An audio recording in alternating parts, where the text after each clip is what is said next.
歡迎你返嚟傾偈 Chit Chat 呢個 podcast channel，一個不定時會出 podcast 嘅 channel。呢一集呢，對比上一集呢，都已經超過2個幾月啦。如果你咁啱係第一次聽呢個 channel 嘅話，簡單介紹一下嘅就係呢個 channel 只係好想記錄一啲呢幾年好多香港人漂洋過海嘅故事，希望可以帶俾你可能即係返工搭車揸車出去冇嘢做嘅時候聽下呢，作為一啲生活上嘅調劑，希望都可以帶俾你一啲共鳴咯。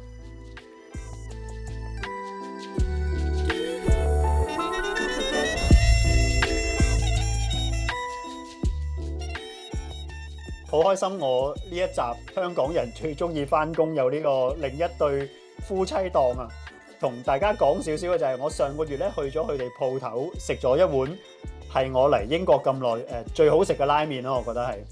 咁當然我戴個頭盔啦，即係我唔敢講佢哋係全英國最好食啦。咁但係我唔理啦，即係總之係我暫時食過最好食嘅。咁所以今日好開心有老闆Timothy 啦。同埋佢太太即係老闆娘 Samantha 啦，咁多謝你哋嘅時間。Hello。我哋好多嘢可以傾啦，因為我好有興趣知下你哋啲即係開鋪頭唔同嘅嘢。咁但係我想反而問翻我我上個月就嚟咗你哋鋪頭食咗呢碗拉麵，我覺得好正。其實你哋鋪頭有冇咩招牌菜㗎？即係我下次再嚟有冇第啲嘢要食啊？即係你哋最拿手有冇㗎？我哋有幾樣嘢嘅。招牌菜有個什錦魚生當啦，香港人嚟都差唔多一定會食噶啦。係咪？跟住係啦，跟住你上次係啦，什錦魚生當，你上次嚟嘅嗰個拉麵都係必食嘅。另外仲有一個係日式咖喱豬扒飯都係必食嘅。係，因為我好中意食拉麵嘅。即係如果有機會我就一定會食咗拉麵先咯。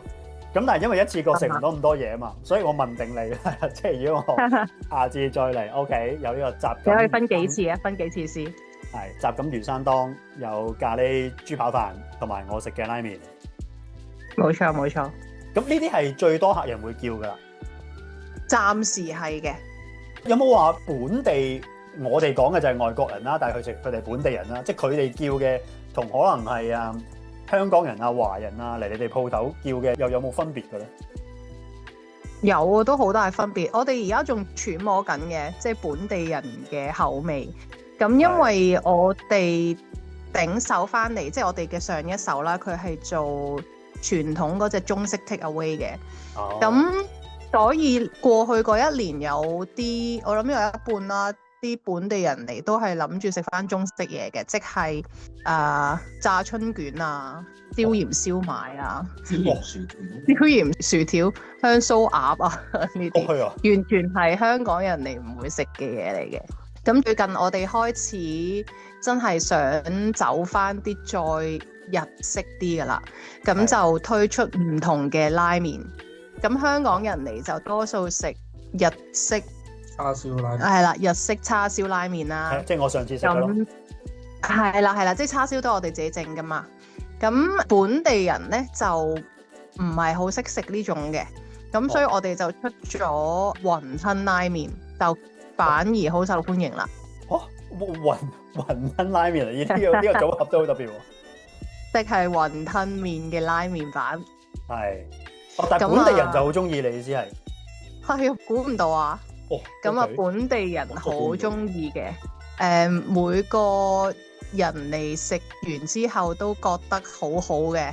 啱啱上個禮拜有啲本地人嘅，即係都叫熟客啦，咁佢過嚟就話呢個完全可以係你鋪頭嘅 signature 嚟嘅，啲人會因為呢一樣嘢而過嚟食你嘅拉麵嘅咁咁係啦，所以嚟緊可能本地人我哋都會主攻唔同嘅。佢哋中意款式嘅拉麵咯。但係呢個即係其實我有好多問題不過你講開我又又八卦再問下。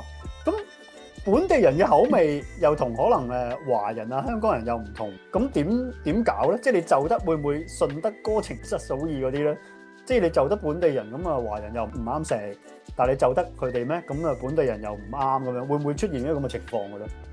會啊，呢個都難，我哋都揣摩咗好耐。咁我哋而家就有一個方法係落單嘅時候就寫低，譬如呢個係香港人，呢個係本地人，呢個係咩人咁樣咯。咁我哋就會因應翻，即係譬如一個炒飯咁啦。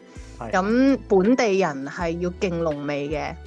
咁香港人咧就係唔可以太過分太濃味嘅，咁我哋就咁樣因應翻嚟做咯。咦，即係即刻廚房就執生咁樣？係啊，都經歷過失敗先知道要咁樣做嘅。因為有啲食材咧，譬如係炸雞咁啦，咁本地人咧佢會 expect 係雞胸啊。即係鞋少少、實少少嘅肉，咁但係香港人唔中意即係咁鞋咁實㗎嘛，即係中意擦紙膠咁樣，有肉汁，有係啦，又滑啦雞肉。咁其實就兩樣都試過嘅，咁最後尾暫時咧，我哋都係用翻香港人口味為先咯，即係用翻 juicy 啲嘅有肉汁嘅炸雞，咁唯有介紹俾翻啲本地人啊，呢個都可以試下喎，即係有肉汁，其實都有另一番風味嘅咁樣。咁當然佢哋唔係個個接受到嘅，佢哋食慣雞胸，你俾啲好腍嘅雞佢咧，佢又係咪未熟啊咁樣，即係可能會即係佢哋會有咁嘅諗法咯。係啊，就希望慢慢改變下佢哋，等佢哋試多啲新嘢啦。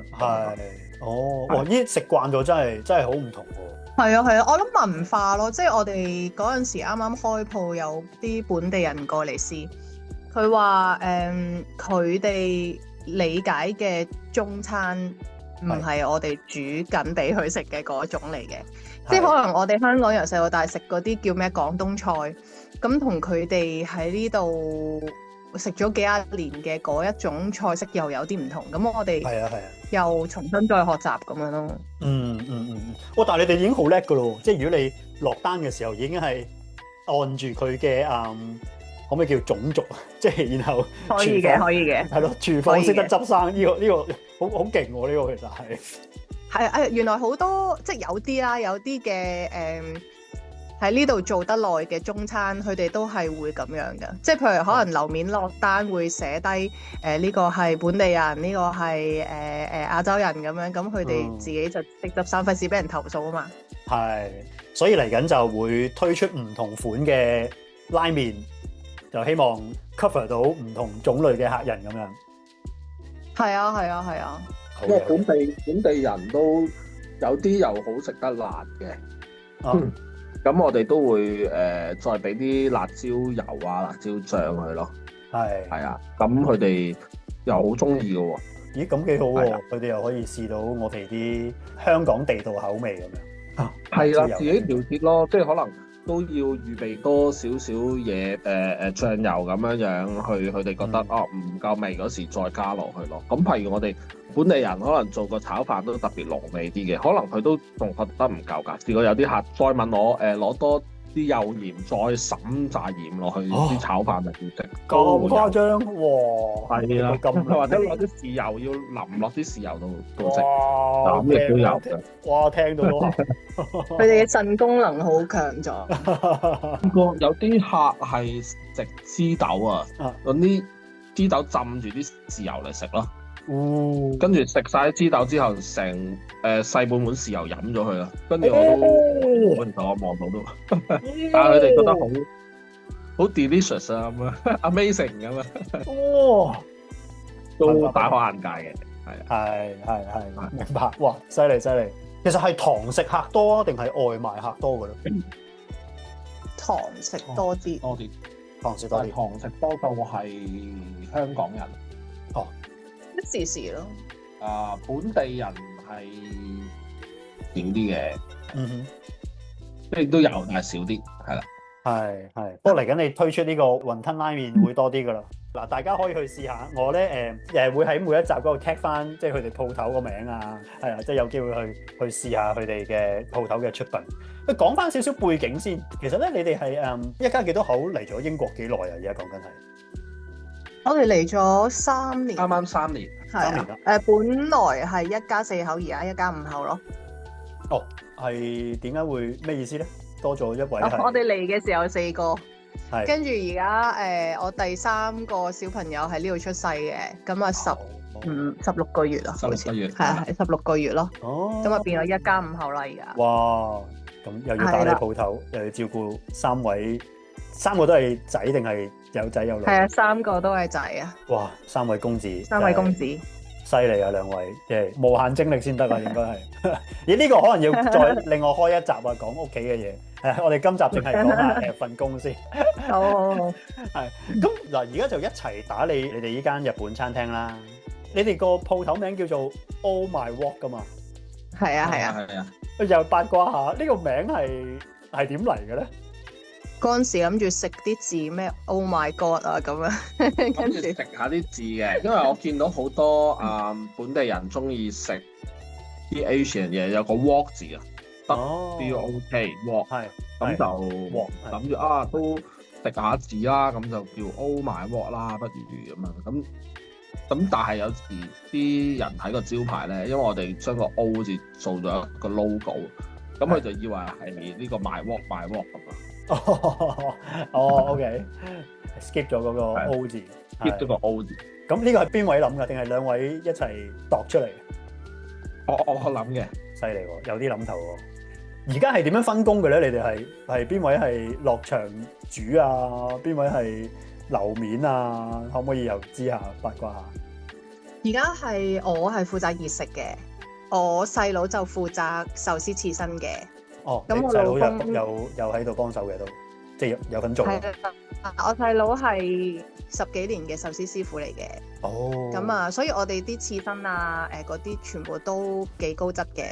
嗯。咁啊，我老公就負責樓面咯，同埋有時要送外賣咯。係。哇，明白。一個熱食，一個就壽司刺身，一個就應該老闆話樓面可能係其實包晒其他嘢啦，係嘛？包晒所有打雜嘢。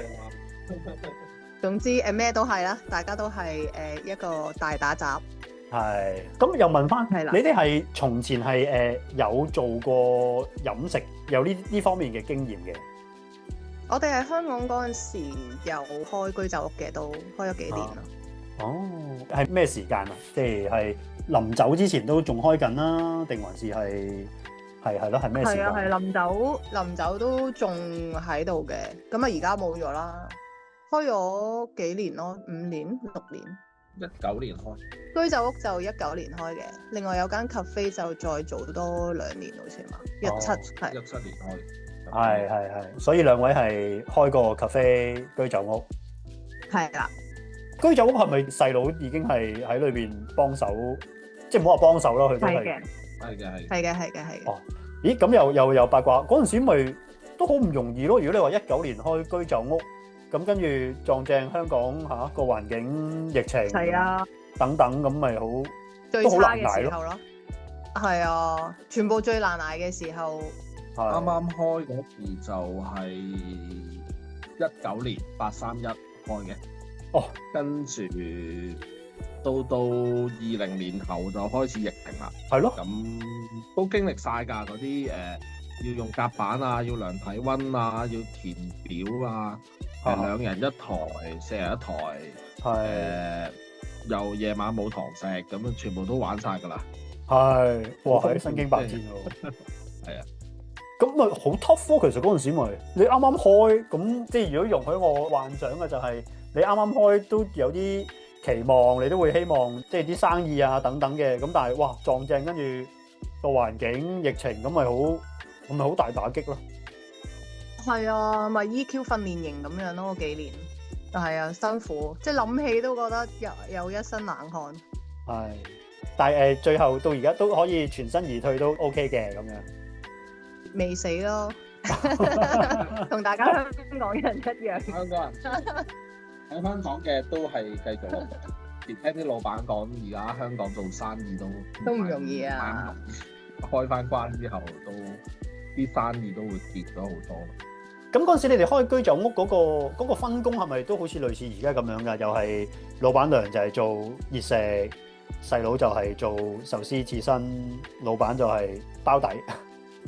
喺香港就唔同啊，香港我哋就請人嘅，即係有經理啊，有樓面啊，有廚師咁樣。哦，咁我哋就主力係 manage 咯。咁譬如係疫情嗰段時間，我哋就 manage 睇下點樣應對啊，跟住送外賣啊，跟住即係因為佢係疫情嗰段時間，如果你仲有印象，好似唔知每個禮拜你都唔知下個禮拜出咩招噶嘛。咁係啊係啊根本就係、係就係睇下佢有咩招，然之後就再同大家啲同事講要點樣。咁同埋嗰陣時我哋有居酒屋同埋仲有間 cafe 啊嘛，咁就要兩邊睇咁樣咯。係所以同呢邊就好唔同，呢邊就真係要落手落腳做咯。即係呢度請人又冇香港嗰啲咁容易啊，或者個文化我哋始終都未係香港咁拿手咧。咁所以而家就全部嘢都係自己咯。咁我講翻嗰陣時咪好吃力喎。你如果請人，咁個生意又辛苦，咁咪好大壓力嗰陣時。都大壓力啦，我諗要出糧噶嘛，點都要。要出糧，係啊。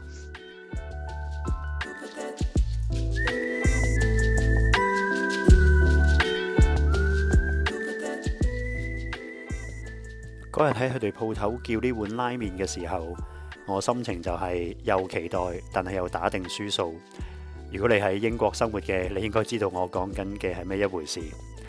大碗拉麵嚟到，當我食嘅時候，我真係覺得哇，真係正喎，有翻喺香港食拉麵嗰個味道喎。